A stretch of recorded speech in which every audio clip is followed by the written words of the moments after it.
ごきげんよう、上川薫です。今回取り上げる話題は、プリゴジンの乱が早くも終結してしまったということについて解説していこうと思います。プリゴジンがワグネルの兵士らを率いて起こしたクーデター、これが長引けば長引くほどその悪影響が大きく、その結果としてウクライナ軍にとっては非常に良いことだろうという話を前回の動画において行いました。しかし残念ながらプリゴジンの乱は早くも終結してしまったのです。一体どのような流れでプリゴジンの乱が終わってしまったのか、順を追って見ていきましょう。ロストフにおいてワグネルは南部軍管区の司令部を制圧しました。またロストフ州においても軍の施設を次々と制圧し、ワグネルの先鋒は北上、モスクワを目指しました。その中間地点であるボロネジにおいては、ロシア空軍からの攻撃はあったものの、地上軍の明確な抵抗といったものは見られず、さらにワグネルの部隊は前進、徐々にモスクワへと迫りつつありました。しかし、そうした部隊の動きと並行する形で行われていたのが、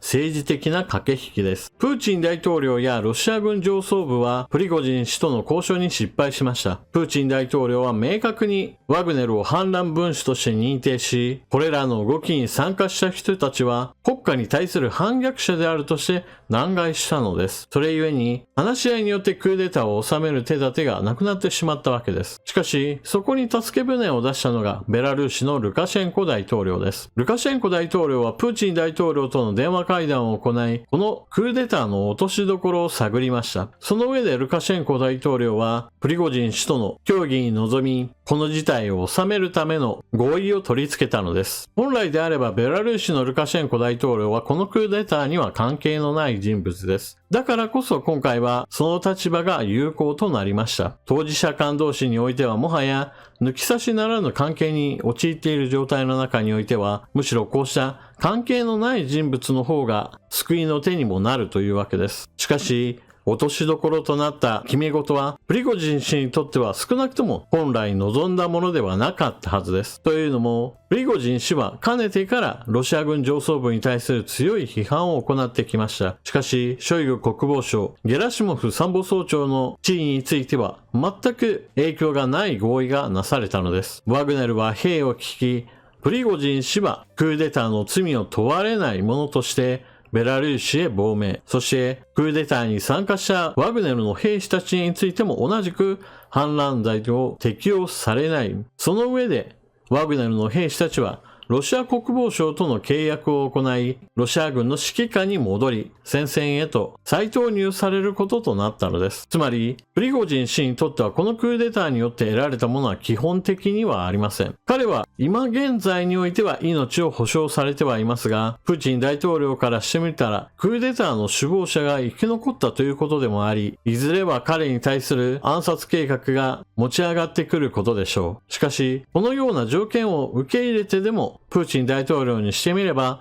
ワグネルの進軍を抑え込む必要がありました。少なくともワグネルの先鋒部隊はモスクワに迫っており、これを防ぐのは非常に困難だと見られたからです。モスクワを防衛するために集められた兵士たちは明らかに数が少なく、それでいて実戦経験豊富なワグネルの兵士たちに比べればあまりにもひ弱な部隊ばかりでした。情報機関の持っている治安要員であったり、警察やそれに準ずるような身分の者たちだけではワグネルとまともな戦闘を行うのは非常に困難だと思われたからです。もちろん時間をかければ前線にいるロシア軍の主力部隊を呼び戻してワグネルを粉砕することはできます。しかしそれまでの時間というものをワグネルに与えればモスクワは占領されてしまっていたでしょう。ですからプーチン大統領にしてみればクーデターの首謀者、さらにはクーデターに加わった兵士たち全員に対する罪を問わないという不利な条件を飲まざるを得なかったわけです。一方においてプリゴジン氏について言っても、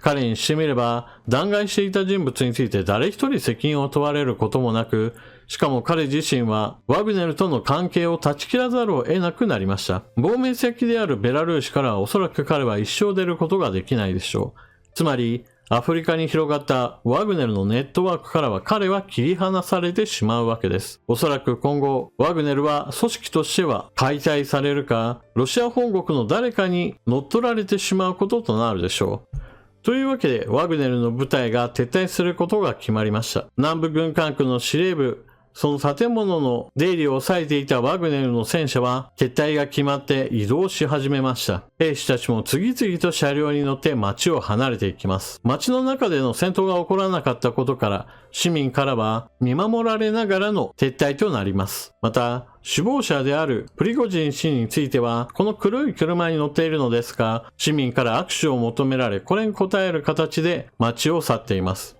彼はこの後ベラルーシへと飛行機で移動することとなりました。プリゴジン氏の武装蜂起は失敗しました。残念ながらその影響はもっともっと広がってくれればよかったのですが、これでは最小限にとどまったとも言えます。ただし、悪影響が全くなかったかといえばそんなことはありません。まず第一にこの事態が起きてしまったこと、これを未然に防ぐことはできませんでした。また、この事態を収めたのも、プーチン大統領やロシア軍上層部ではありません。ことが収まった立役者は隣国のベラルーシのルカシェンコ大統領になっています。ですから、プーチン大統領にしてみたら、このような出来事が発生したのにそれを収めることもできなかったのかという意味においては、内外においてその影響力の低下といったものを示すこととなってしまいました。さらには、ワグネルの部隊がどんどんとモスクワへ迫っているその途中経過において、ロシア軍の兵力不足といったものが非常に顕著に見られました。ロシア軍としては侵略しているウクライナに主力のそのほとんどをつぎ込んでいるため、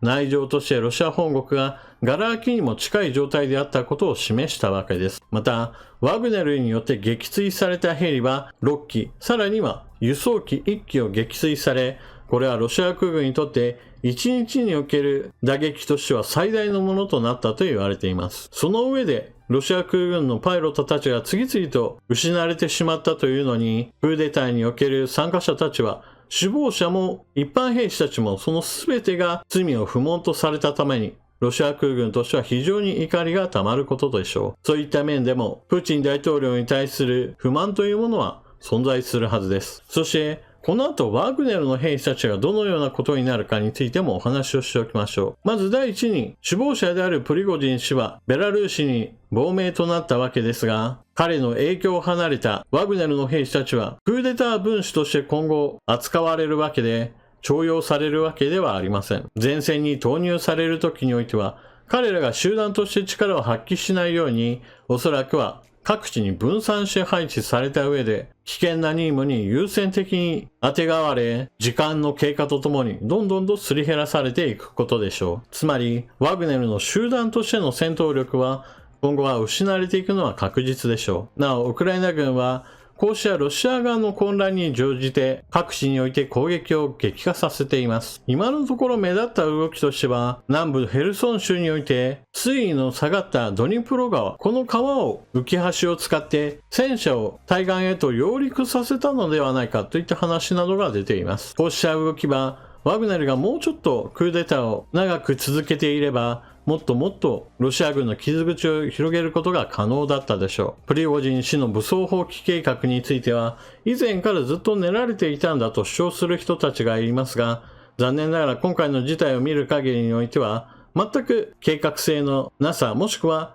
以前から計画していたのであれば、その立案計画の能力については低かったと言わざるを得ません。事態が収まってみれば、プリゴジン氏の武装蜂起、お粗末としか言いようがない結末となってしまいました。皆さんは今回の一件についてどのようなことを思われたでしょうか？ぜひともコメントしていってください。それでは動画を最後までご視聴いただきありがとうございました。チャンネル登録していない方はぜひともチャンネル登録していってください。そして動画を見終わったら評価ボタンのクリックとあなたの感想、コメントよろしくお願いします。また、YouTube とは別に活動している Twitter などにおいては、断片的ではありますが、ニュースについてのコメントは動画よりも早く出していることが多いので、ぜひとも Twitter のアカウントのフォローもよろしくお願いします。それでは次の動画でまたお目にかかりましょう。またね。